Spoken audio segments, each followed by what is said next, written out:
Selamat malam rekan-rekan pemuda di mana berada. Kita bersyukur kepada Tuhan oleh karena kasih-Nya saja kita bisa ada hari ini sebagaimana kita ada. Tidak terasa kita sudah memasuki minggu kedua di bulan Desember. Ini bulan terakhir di tahun 2020 ini. Nah, saya mengajak kita untuk merenungkan satu topik sehubungan dengan Natal. Jadi di bulan Desember adalah dikenal dengan bulan Natal, maka kita bersama-sama membahas topik tentang gembala-gembala. Kita melihat ada satu peristiwa di mana Allah datang di dalam dunia ini melalui dan di dalam putranya Yesus Kristus. Pada waktu Ia lahir ke dalam dunia ini, sang bayi yang kudus itu, maka berita kelahirannya itu diperdengarkan bukan kepada raja, bukan kepada menteri, bukan kepada wali negeri, bukan kepada pemimpin agama, bukan kepada orang-orang yang berpendidikan, tetapi suara itu, berita kabar baik itu diperdengarkan kepada orang yang hina, yang dipandang hina, yaitu gembala-gembala. Mereka mendapatkan berita istimewa. Karena itu kita melihat akan hal ini di pembahasan kali ini. Mari saya ajak kita membaca di dalam Lukas pasal 1 ayat yang ke-8 sampai yang ke-20. Lukas pasal 1 ayat yang ke-8 sampai yang ke-20. Demikian firman Tuhan. Di daerah itu ada gembala-gembala yang tinggal di padang menjaga kawanan ternak mereka pada waktu malam.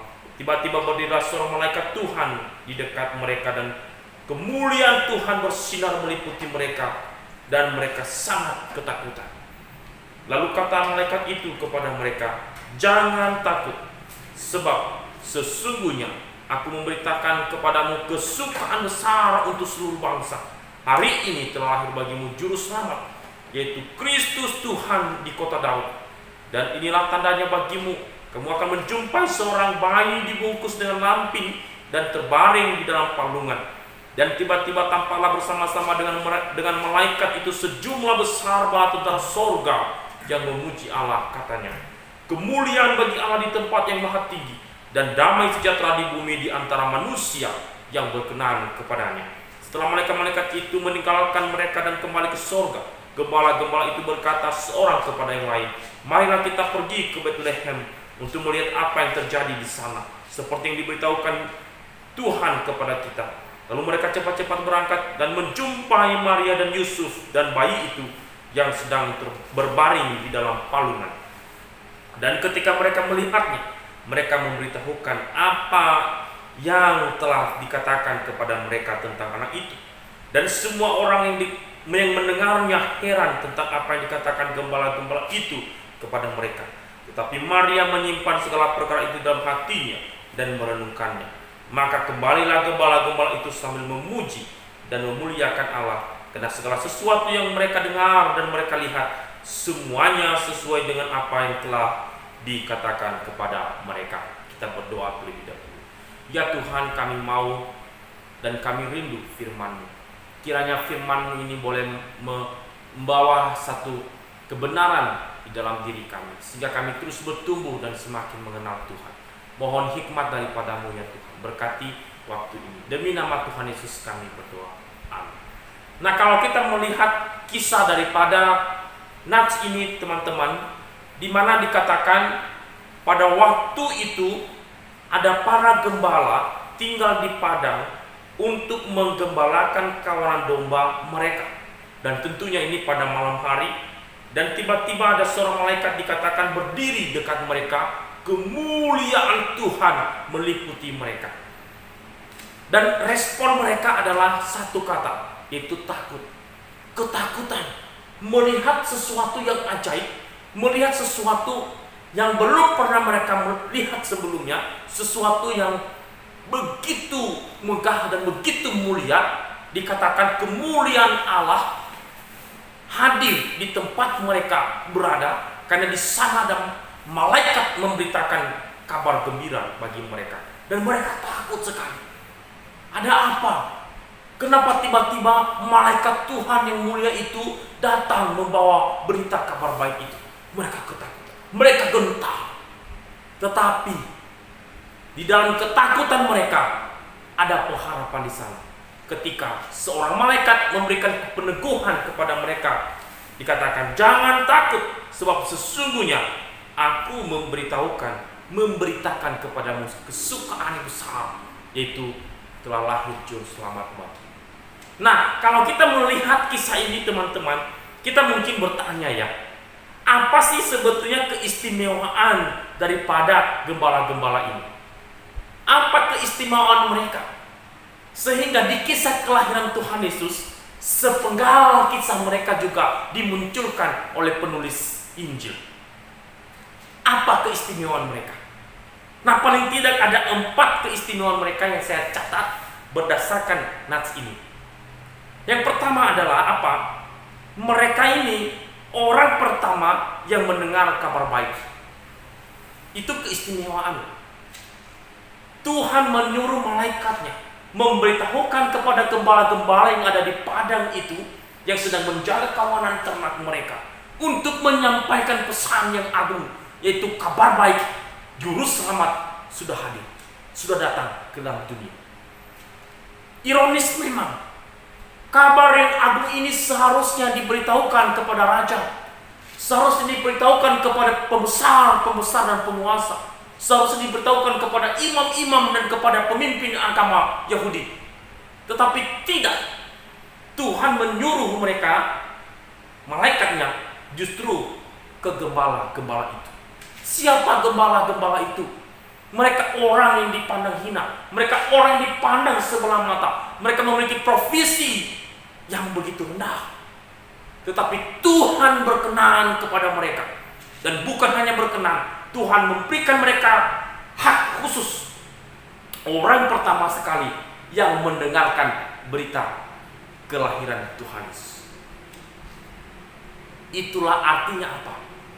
Allah yang Maha Kudus, betapa Dia memperhatikan mereka yang tertindas, betapa Dia memperhatikan mereka yang tidak dianggap, betapa Dia memuliakan mereka yang terhina. Derajat mereka diangkat di hadapan Allah, dan Allah berkenan kepada mereka. Mereka mendengarkan kabar baik yang begitu agung.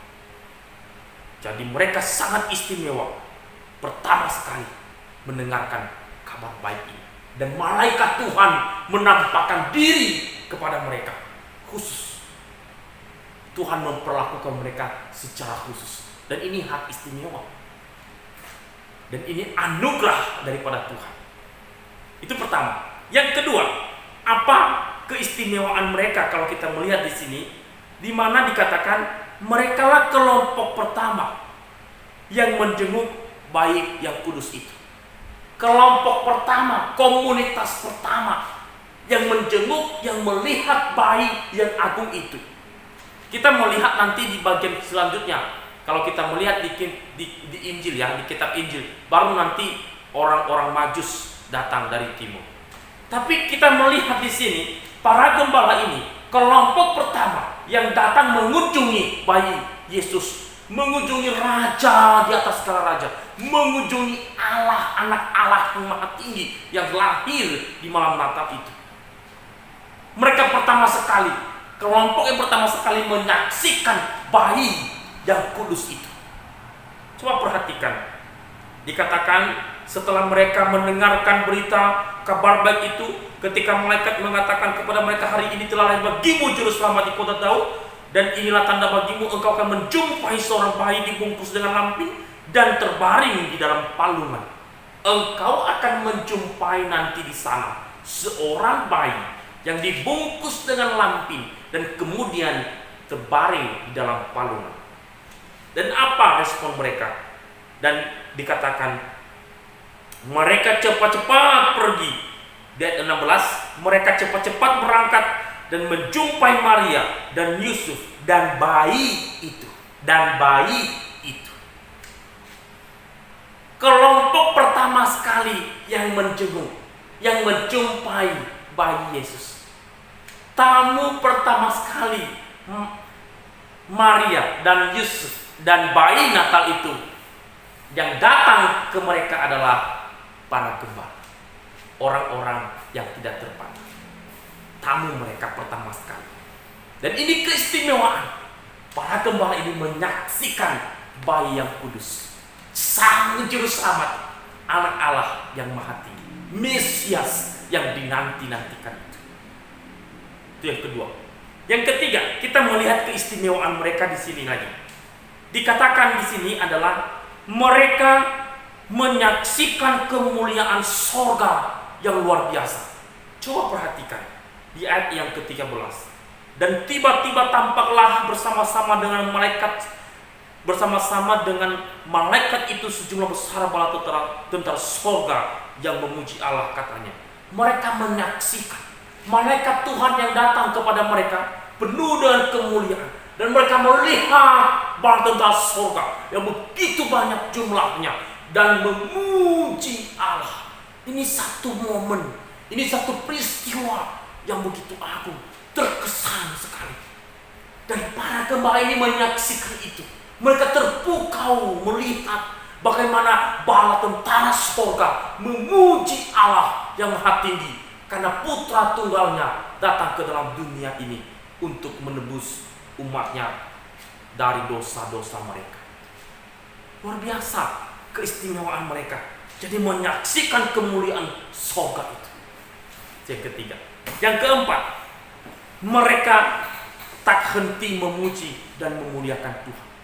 Ketika mereka melihat peristiwa yang ajaib itu, ketika mereka menyaksikan bayi Natal itu, ketika mereka melihat kemuliaan Allah itu, dan kemudian mereka tak henti memuji dan memuliakan Tuhan. Perhatikan ayat yang ke-20. Maka kembalilah gembala-gembala itu sambil memuji dan memuliakan Allah, karena segala sesuatu yang mereka dengar dan mereka lihat semuanya sesuai dengan apa yang telah dikatakan kepada mereka. Mereka tak henti memuji dan memuliakan Allah. Luar biasa. Bagaimana mereka mendapatkan keistimewaan khusus, dan itu anugerah dari Tuhan, sehingga hati mereka tidak berhenti memuji memuliakan Tuhan. Hati mereka bergembira, bersukacita, bersorak atas peristiwa yang hebat itu. Teman-teman pemuda dimanapun Anda berada, dari firman Tuhan ini, apa yang menjadi pembelajaran bagi kita? Mungkin kita merasa diri kita hina, mungkin kita merasa diri kita tidak berguna. Ya, siapa aku di hadapan Tuhan? Mungkin merasa diri kita betapa berdosanya, mungkin merasa diri kita tidak layak di hadapan Tuhan karena dosa-dosa kita. Saya mau katakan kepada kita semua bahwa engkau sangat berharga di hadapan Tuhan. Engkau sangat diperhatikan oleh Tuhan. Itu sebab Yesus Kristus datang ke dalam dunia ini untukmu, untukku, untuk memberikan pemulihan kepada jiwa-jiwa yang sedang terbelenggu, untuk memberikan pembebasan kepada jiwa-jiwa yang sedang terpuruk di dalam dosa, untuk memberikan harapan kepada jiwa-jiwa yang sedang tidak berpengharapan, dan untuk menguatkan kita orang-orang yang lemah. Itulah tujuan Allah datang ke dalam dunia ini, memberikan pembebasan itu, dan itulah dia disebut juru selamat. Mari teman-teman, kita sangat bernilai di hadapan Allah. Kita sangat bernilai, berharga di mata Tuhan. Karena itu, bayi Natal ini mengingatkan kita siapa kita yang berharga di hadapan Tuhan, diperhatikan oleh Tuhan. Sebagaimana gembala-gembala itu diberikan hak istimewa, demikian juga kita diberikan hak istimewa, ditebus oleh darah Yesus Kristus, dan diangkat menjadi anaknya, menjadi ahli waris kerajaannya, dan kita bersama-sama dengan dia di dalam kerajaannya di surga. Sungguh ajaib dan luar biasa. Biarlah firman Tuhan ini boleh menguatkan kita. Amin.